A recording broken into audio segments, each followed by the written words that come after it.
Ari tamurura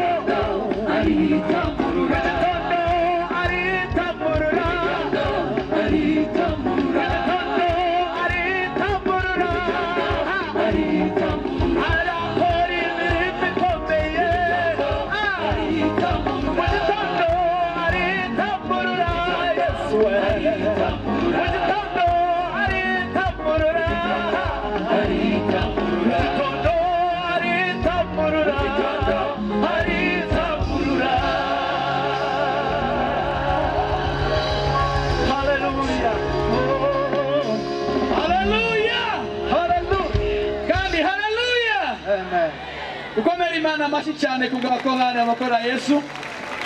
Amahoro nabone batambuke duhimbaza Imana, tuyishimire yuko mu gitondo umwami Imana ari bwitamurure, hari icyo ari bukore mu buzima bw'abantu bacu, hari icyo ari bukore mu buzima bw'abanyarwanda, hari icyo ari bukore mu murenge wacu wa Remera, kandi yaragikoze.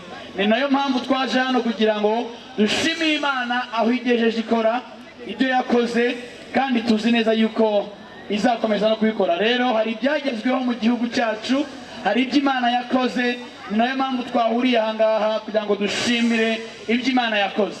Mwanyemera tugakomera Imana amashyi kubw'imiyoborere myiza Imana yaduhaye mu Rwanda. Dukomere Imana amashyi kubw'imiyoborere myiza Imana yaduhaye mu Rwanda. Amen.